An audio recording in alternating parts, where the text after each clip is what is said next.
Setiap kami tangkap, selalu tersangka dan keluarganya menyampaikan, Pak, ini saya kenal baik dengan Pak Mahmud. Pak Mahfud, maaf. Agak grogi, Prof, karena ini pertama kali kami ketemu dengan Prof. Ada enggak yang menipu? Di Madura itu tidak ada orang suka menipu, mencuri. Enggak ada, kecuali yang kebetulan menipu dan kebetulan mencuri. Itu udah 15 tahun pensiun. Diperiksa lagi jadi tersangka. Ada rumah mantan Dirjen Pajak ini, hari ini nih saya baca, digeledah kemarin oleh Kejaksaan Agung. Udah pensiun. Hati-hati kalau sedang memimpin. Sesudah pensiun pun dikejar.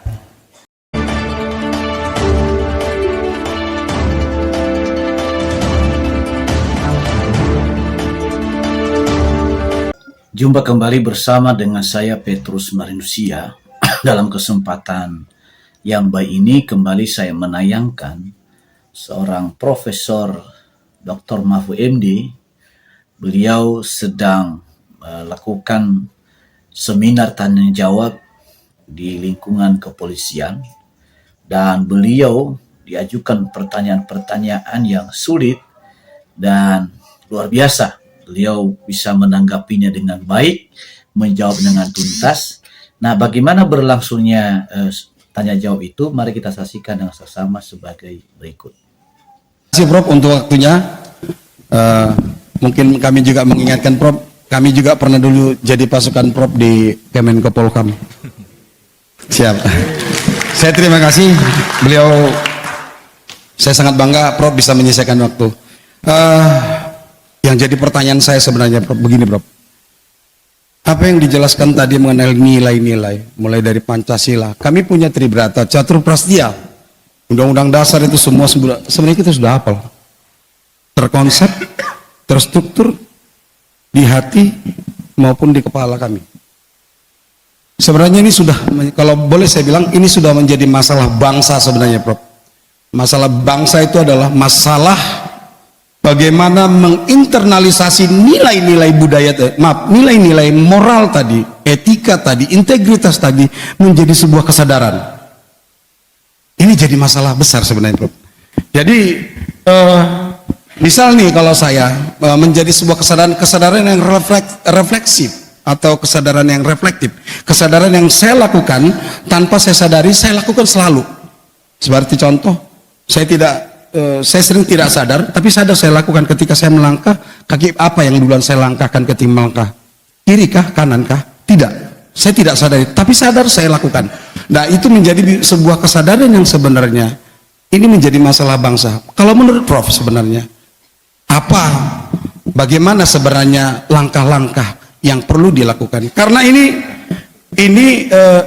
kalau kita lihat internalisasi itu, kalau boleh pendidikan dasar, menengah maupun tinggi, itu kita sudah tahu nilai-nilai tadi Prof. Kami mohon mungkin Prof bisa memberikan semacam pencerahan terhadap kami yang agak-agak kabur ini Prof. Terima kasih Prof. Ya, intinya bagaimana penghayatan internalisasi nilai-nilai yang sudah ada, bukan hanya kepada pemimpin tapi secara nasional ya. Ya, tadi yang dari Sespimen, ya silakan.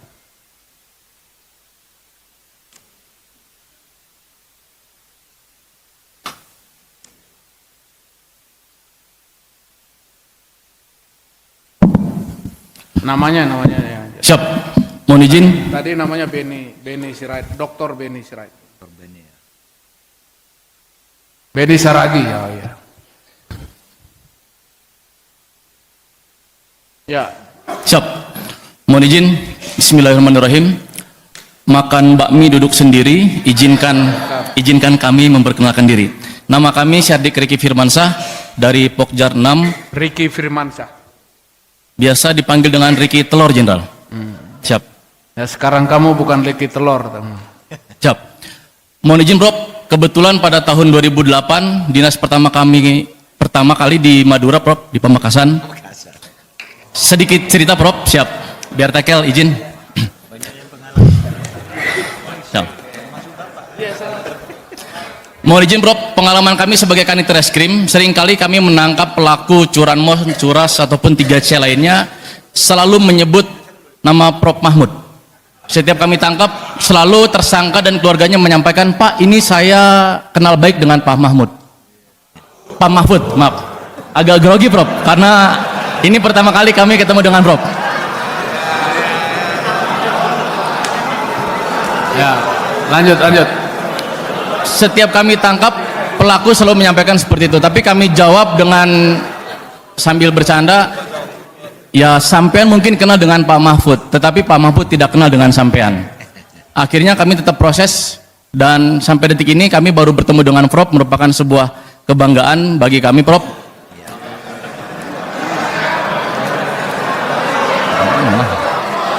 Siap.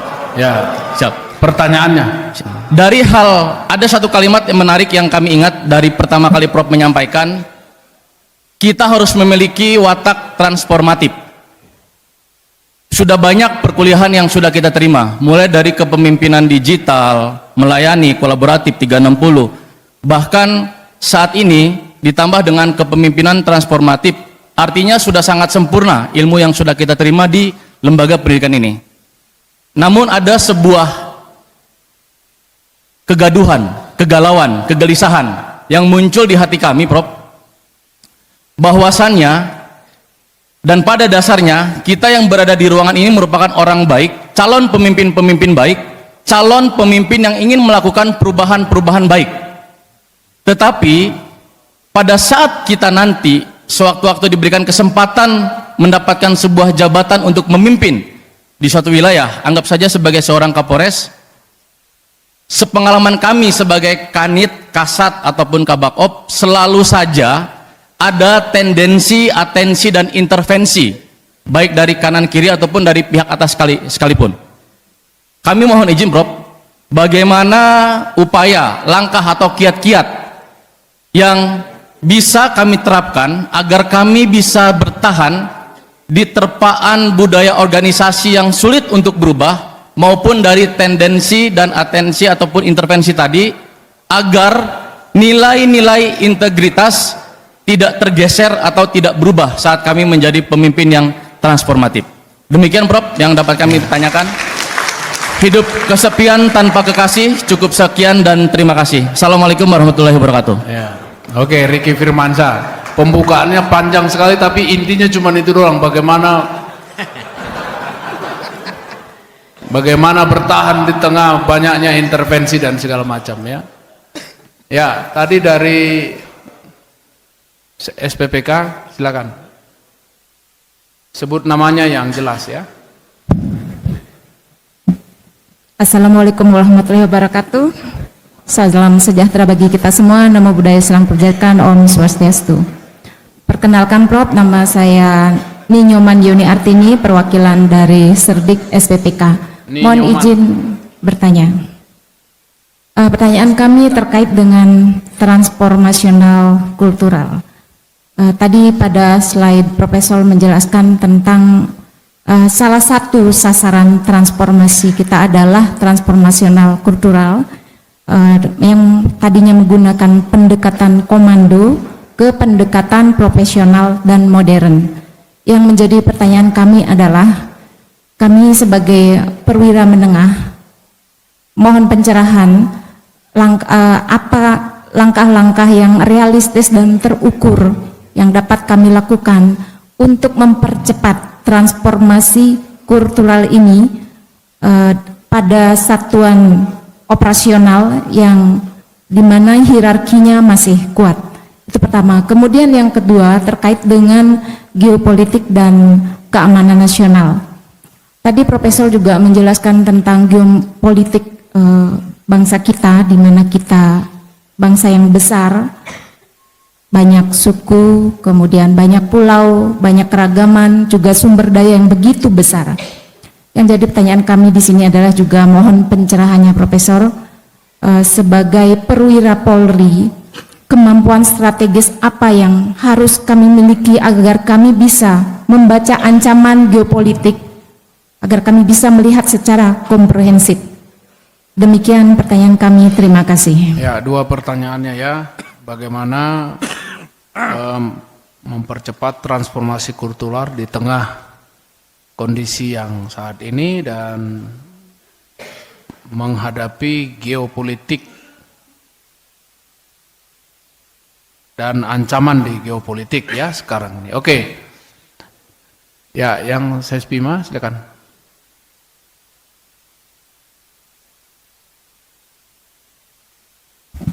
Bismillahirrahmanirrahim. Assalamualaikum warahmatullahi wabarakatuh. Mohon izin Jenderal, terima kasih Prof. Waktu telah disampaikan tadi. Prof mohon izin, mohon izin Serdik Agus dari Sespima. Siap. Sespima. Agus Tristiana. Agus. Jadi mohon izin Prof, sebagaimana penjelasan Prof tadi, ada 4 pilar utama dalam transformasi, diantaranya adalah bagaimana memberikan teladan, semangat, inovasi, dan kesejahteraan. Tapi di lain kesempatan sering kami melihat di media Prof, mohon izin, Prof sering memberikan jelaskan bahwa ada 3 pilar utama juga dalam reformasi Polri. Pertama adalah struktural, instrumental, dan culture. Kalau nggak salah kami baca seperti itu Prof. Nah, pertanyaan pertama adalah yang kami ingin tanyakan adalah apa sih masalahnya Prof terhadap 3 pilar utama dalam reformasi Polri tadi? Pada waktu itu Prof menjelaskan salah satunya adalah cultural Prof ya.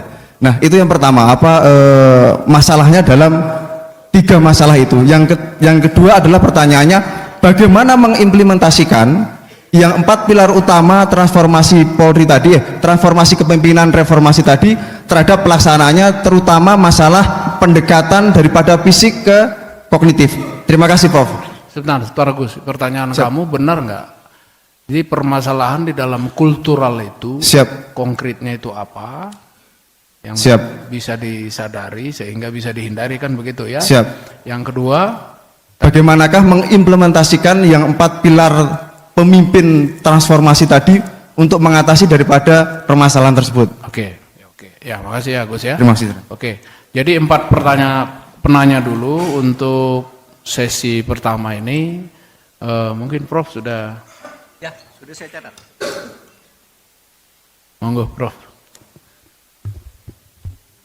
Baik, minta izin Pak, saya duduk di sini. Yang kedua minta izin, waktunya udah habis. Tambah 5 menit ya. Baik, Pak Beni Saragih itu.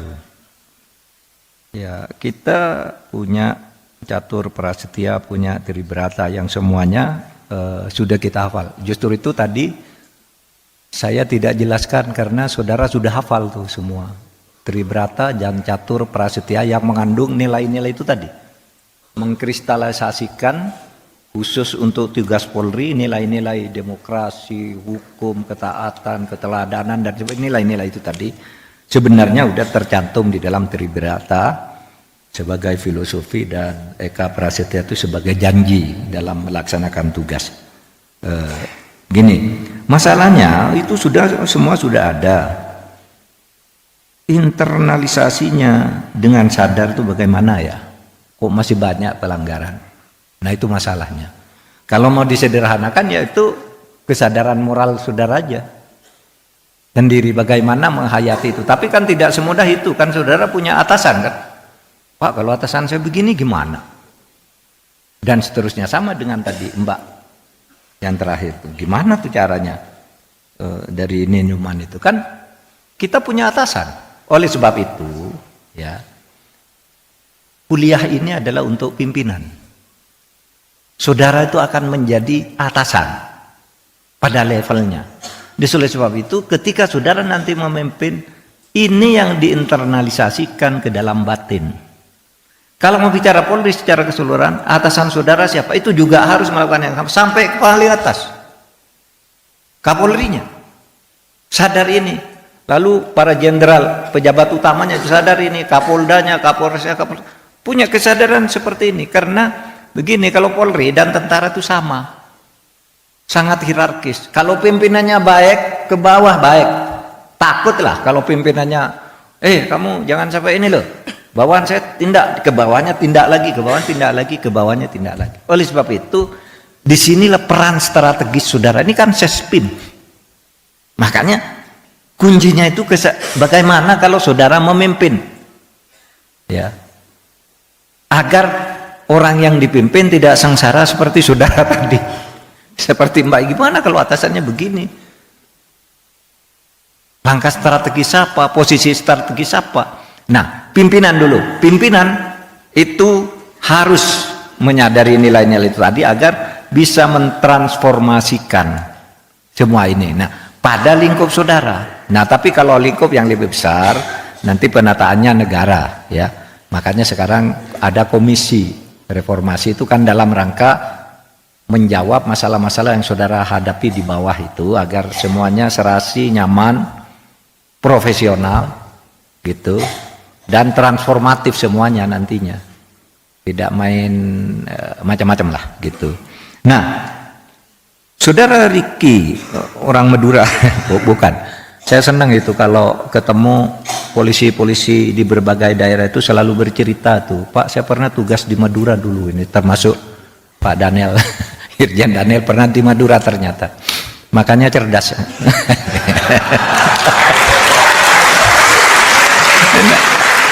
Orang Madura tuh cerdas tuh kalau mengelela.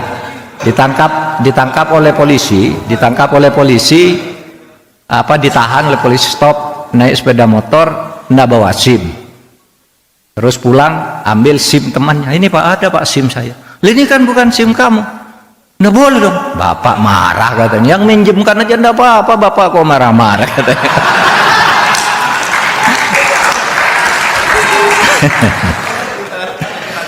Jadi orang Madura itu kayak apa itu ya, akalnya banyak tapi tidak jahat ya Pak ya, tidak jahat, pinter aja mengelak, ngecoh gitu dan sebagainya itu, dan lucu, bawaannya lucu gitu. Tapi itu kalau saya orang Madura menggambarkan satu tipe kecerdasan orang tapi tidak ingin menyakiti orang gitu. Ada enggak yang menipu? Di Madura itu tidak ada orang suka menipu, mencuri. Enggak ada, kecuali yang kebetulan menipu dan kebetulan mencuri. Iya. Sama, Pak, dengan yang Pak Beni tadi. Bapak tadi tanya, Pak Riki itu tanya bagaimana ya agar kita kokoh dari berbagai intervensi. Banyak kok yang kokoh ini. Di sini nih jenderal-jenderal yang dari sini saya kenal adalah orang-orang yang kokoh juga dari intervensi. Gini saudara harus kokoh bertahan pada prinsip. Karena apa? Karena keadaan itu akan berputar. Saudara mungkin tidak enak diintervensi. Oh, sekarang kok gini-gini saya terpojok ya. Ya saudara bekerja aja baik-baik dulu. Nanti pada saatnya akan terjadi perputaran. Tidak ada sesuatu yang statis, apalagi ini negara demokrasi tadi. Demokrasi menghendaki perputaran kekuasaan dan menghendaki pemencaran kekuasaan. Mungkin setahun, 2 tahun orang bisa beku, gedetem di situ, tapi pada saatnya lewat. Nah kalau sudah lewat nanti sanksi otonom itu akan muncul kepada siapapun. Lalu dia akan mengatakan, apa sih yang saya lakukan kemarin tuh tidak ada gunanya nih semua. Saya sudah sendiri dan tidak punya jabatan, tidak ada teman. Itu penyesalan mulai muncul, rasa takut mulai muncul, penyakit bermunculan, rumah yang besar dulu disediakan anak saya di kamar ini, anaknya udah sendiri-sendiri tidak mau datang juga. Akhirnya apa? Akhirnya nyewa orang untuk menjaga dia, anaknya sendiri yang dulu dibangga-banggakan juga tidak datang. Kan ada tuh puisi yang menggambarkan apa tadi diberi gambaran Pak Habibie, tapi itu bukan Pak Habibie, itu buatan tapi bagus gitu. Apa gunanya saya menumpuk ini semua, anak-anak sudah tidak ada, apa guna harta, apa guna gambar-gambar yang mahal ini semua, tidak ada, saya sudah sendiri, istri sudah tidak ada, terus mau apa, tidak ada. Nah itu saudara, sadari keadaan akan berputar, saudara akan menuju ke suatu tempat di mana merasa tidak ada gunanya kecuali saudara berbuat baik sekarang. Suatu saat, dan orang jangan sombong ketika sedang berkuasa, akan jatuh. Itu orang tahu enggak? Orang yang baru nih, baru dijadikan tersangka ini, Dirjen Pajak, itu udah 15 tahun pensiun, diperiksa lagi jadi tersangka. Ada rumah mantan Dirjen Pajak ini, hari ini nih saya baca, digeledah kemarin oleh Kejaksaan Agung. Udah pensiun. Hati-hati kalau sedang memimpin. Sesudah pensiun pun dikejar. Dan ketika tidak ketangkap, ketakutan tuh selalu ada sebelum ditangkap. Itulah sanksi otonom. Oleh sebab itu, pendekatannya harus moral. Ketahanan, ketangguhan, menyadari bahwa saya akan bertugas dengan baik. Kalau sekarang saya sedang berbuat baik lalu diisolasi, tidak apa-apa. Pada saatnya, ini ingat, saya bicara ini hari ini di sini. Suatu saat saudara akan melihat akan terjadi perubahan, di mana orang yang tadinya sewenang-wenang tidak akan lagi bisa sewenang-wenang. Itu udah biasa. Itu akan terjadi. Nah, saudara sekalian, Bu Polwan ne nyoman, ya gimana ya agar kita ini bisa terukur dan realistis. Terukur itu kalau bagi pimpinan itu artinya ikut peraturan dan perintah atasan, ikut SOP, itu terukur. Tapi kalau realistis itu artinya diskresi, membuat sesuatu atas kreasinya sendiri demi kebaikan, demi tugas ini tercapai dengan baik. Misalnya terukur, kalau kamu mau nangkap penjahat, jangan tembak loh. Tapi tiba-tiba penjahatnya banyak, ngeroyok lagi kan, ya saudara terpaksa nembak. Diberian sudah tembak aja pakai ini. Kesana kamu harus pakai peluru karet misalnya. Tapi buat diskresi, kalau kamu hanya bawa peluru karet ke sana, kamu bisa mati duluan. Itu diskresi. Untuk satu diskresi itu seperti itu. Itu namanya terukur dan realistis. Masa di dalam hukum tidak juga kaku ya.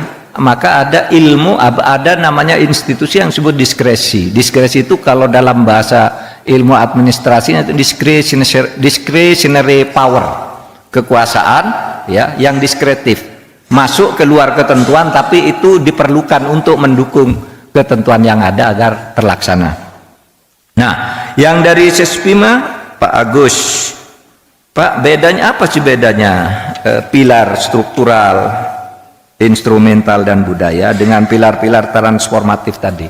Beda. Pilar instrumental itu nanti ya itu kerangka organisasinya dan perilakunya, transformatif kerangka cara menyelesaikannya, cara menyelenggarakannya, sama aja ya. Pilarnya misalnya tadi, di dalam transformatif itu kok pimpinan kami tidak bagus, berarti ini mungkin di instrumental. Padahal menurut pimpinan transformatif syaratnya begini, kok ada kayak gitu. Nah, instrumentalnya mungkin, atau di strukturalnya yang menghambat ya. Jadi struktural, instrumental dan budaya itu rangka dalam melihat sesuatu, lalu cara menyelesaikannya, menyelenggarakannya itu secara transformatif, sehingga kalau ada masalah transformatif, mungkin ini di strukturalnya perlu diperbaiki, mungkin di instrumennya. Nah, budayanya di gimana caranya? Kalau budaya itu sudah jelas leadership ya, leadership cara menyelesaikannya. Saya kira sekian dari saya. Saya senang bertemu. Mudah-mudahan satu saat bisa berdiskusi lagi dalam waktu yang lebih panjang. Terima kasih, Irjen Daniel. Assalamualaikum warahmatullahi wabarakatuh. Ya, rekan-rekan sekalian, hari ini saya tidak mengambil kesimpulan dan menarik kesimpulan dari apa yang dijelaskan, dari apa jawaban yang disampaikan Prof. Mahfud terhadap kepemimpinan transformasional tadi, tapi saya kira penjelasannya cukup gamblang, cukup jelas.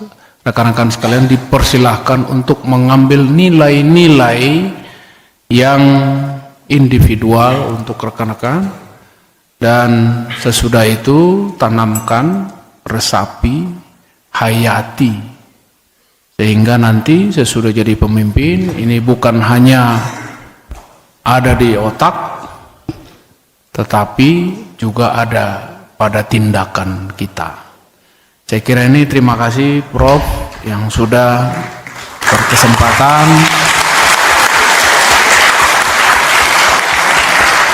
Kami sangat bangga, kami sangat senang, kami sangat merasa terisi dengan informasi-informasi yang sudah disampaikan, kemampuan-kemampuan, serta pengetahuan yang sudah disampaikan oleh Prof. Mahfud.